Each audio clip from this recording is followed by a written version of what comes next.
So the story of Adam and Eve is a very in-depth story. We have the snake climbing the caduceus, giving her enlightenment. After Eve was created, she suddenly finds herself standing in front of the same tree that Adam is told not to eat from. Eve was never told by God not to eat from this tree. It was only communicated to her through Adam. So it must have been a miscommunication of sorts. He didn't weigh on her the importance of not eating from this tree, maybe. But she seduced him into eating from the tree as well. Here is Eve getting the sacred fruit of the tree from the snake. It's also important to understand that the snake represents gnosis, or knowledge, in nearly all ancient mythologies and philosophies. So only in Christianity does the snake appear to mean something evil. When we look in the book of Genesis, it's interesting because who lies? Is it the serpent or is it God? The serpent tells Eve if she eats of the fruit, her eyes will open and she will be like the gods. And God tells Eve that if she eats of the fruit, that she will surely die in the day. And she doesn't die. Adam doesn't die. They did not die in the day. I think it's interesting to point out here that making the fruit, the forbidden fruit, an apple is odd. Because we also tell children that an apple a day will keep the doctor away. Apples are good for you. Why scare children away from eating apples? The apple was chosen for a reason. It's red, and it's the fruit of a tree. The Amanita muscaria is red, and it is the fruit of the tree. Some apples even have white spots on them, just like the mushroom does. When you take a bite out of the apple, you get the same effect as if you take a bite out of the Amanita. It's white on the inside. So it is the forbidden fruit of the tree of knowledge from the Garden of Eden. It is the representation, the safe representation, without giving away too much actual knowledge. So it's important also to know that the god Apollo was a mushroom god, and the name apple comes from the god Apollo. Yeah, you should read the Apples of Apollo that we referenced at the beginning of the lecture by Clark Heinrich, Carl Ruck, and Blaise Staples. So here we have an image that was printed in Gordon Mawson's book, Soma, the Divine Mushroom of Immortality. We have Adam and Eve on either side of the mushroom, or the caduceus, with the serpent climbing it, very much symbolizing what Adam and Eve were eating in the Garden of Eden. Next we have that same image on the top right. We have the one from Gordon Wasson's book. This one here is from John M. Allegra's book, The Sacred Mushroom and the Cross. This is an original picture of that image there. The Song of Solomon 2:3. The Song of Solomon, again, is a field reference guide for mushrooms. And this is one of the verses, like an apple tree among the trees of a forest.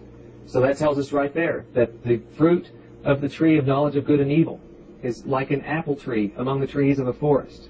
And we know that apple trees are not found in the forest like this apple tree or this fruit of the tree of knowledge is. Another verse in Song of Solomon. How beautiful you are, my darling. Oh, how beautiful your eyes behind your veil are doves. And if you remove the veil, or after the veil breaks, you can see the eye. And doves are white with red eyes. So here's the red and white connection of the colors. How beautiful you are, my darling. Oh, how beautiful your eyes behind your veil are like doves. Your hair is like a flock of goats. A flock of goats. Here is the wool of the goat. The blood of the lamb. As the blood is shed from its rib, here comes the blood of the Holy Grail. The blood of the lamb. Revelation 1:12 through 14. I turned around to see the voice that was speaking to me, and when I turned, I saw 7 golden lampstands. And among the lampstands was someone like a son of man, dressed in a robe, reaching down to his feet with a golden sash around his chest. And we know that the robe goes from the feet to the chest of the mushroom. This universal veil covers the entire mushroom. His hair were like white wool, white as snow, and his eyes were like blazing fire. In Gnostic tradition, the Gnostics tell us that the serpent is synonymous with Jesus, that they are one and the same character, that it was the serpent crucified on the cross.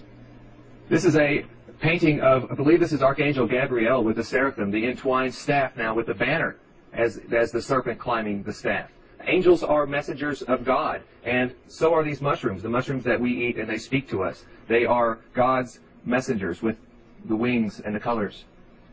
Notice the colors are red and white, the same colors as the Amanita muscaria mushroom. Another interesting thing to know about the angel is the word angel itself. And the word angel is most likely derived from the word ongo and ongos and pongo, which are all ancient words for mushroom. Here's the Annunciation. And again, the symbol for the seraphim is the serpent entwined caduceus, the Egyptian key of life, a magic wand-like device used to translate souls from one dimension to another. So here's Jesus now, the baby Jesus, being transferred from one dimension into this dimension, into the Virgin Mary, by way of the caduceus. Notice the dove over top once again. Here we have the wings above the serpent. Here is the Cairo, now the symbol for Jesus Christ. And around it is a wreath, or the Ouroboros, with two birds and something that could be serpents. And they're all touching the Ouroboros, standing on the cross. This is a very powerful symbol here. Emperor Constantine said that use this sign, take this sign, and conquer. And they have. We'll show how they have done this. Here we have Adam and Eve in the Garden of Eden again. We have the serpent in the middle, entwined on the staff or the tree. Serpent on the bottom, the leaves and branches of the tree making the wings up above. It's the symbol of drugs in the Garden of Eden, with Adam and Eve standing on either side, and Eve taking from the mouth of the serpent. In this slide, we have the representation of the positive and negative aspects, the light and dark, the good, the bad, represented by the black and white serpent here. It shows over on the other side the positive and negative aspects of the caduceus and the different energy points of it. On this side here, it actually shows us the 7 known planets at the time, including the Sun and the Moon. We have Saturn and Venus, the Moon, Earth. These are all in representation of specific points in the body, and the spheres of intellect and how the energy climbs up through the chakra system. Once you reach here, the Vulcan period, it begins to explode in towards the pineal gland. This area here is most likely represented by the sphere of celestial bodies, and then the God here, which is the sphere of divine intellect up at the top. This is the Cairo again. This is a stained glass inside of a church. Again, the Cairo is Jesus Christ. This is a symbol representing Jesus Christ, but there's a lot more to this symbol than just Jesus. A lot of people take the 666 to mean the devil or Satan or something like this, but what we have to realize is that in ancient philosophy, everything had a dualistic meaning to it. So in numbers, through gematria, we find that the numbers also have an alphabetical equivalent in the Greek language that the New Testament was written in. Gematria was also something that was used by the Hebrews and most likely the Phoenicians as well. So what that means is that each letter of the Greek alphabet had a numerical or a number equivalent to every letter in that alphabet. So the alphabetical equivalent of 666 in the ancient Greek alphabet was Chi, Xi, Sigma. And this was 660 and 6. Now, we have to realize that in the modern Greek alphabet, these letters are a little bit different. The Chi is represented by a straight X. The Xi is represented by something that is just 3 dashes coming down. And then the Sigma looks somewhat like a cross between a Z and an E. So here we have G, Zeus, in the ancient way that the Greeks would have pronounced this. And we also have to realize that in these ancient alphabets, they did not use vowels. So without the vowel, that says Jesus or God is Zeus as well. So here again is the symbol for the Cairo, the PX. And over here we have the symbol for our pharmacies, or our RX. And the P and the R are interchangeable in Greek, the original language of the Bible. So if we take the X here and just slide it over a little bit, we have the RX. So is this really a P or is it an R? It's an interchangeable symbol for drugs or for Jesus. So in the symbology of these letters here, in the Chi, it actually represents the 666 or the caduceus all on its own, as well as looking at the serpents in the other pictures that we showed of the caduceus. Here we see the entwined serpents. So the 666 is the serpents in and of itself. We have the last letter, the 6, being a serpent. We have the serpent laid over the staff or the column, making the caduceus right here on its own. So each letter here is the serpent or the caduceus in and of itself.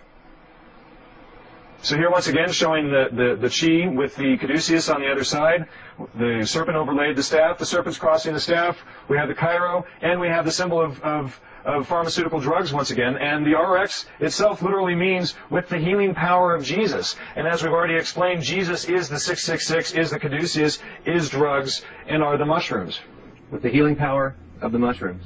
with the sacred plants.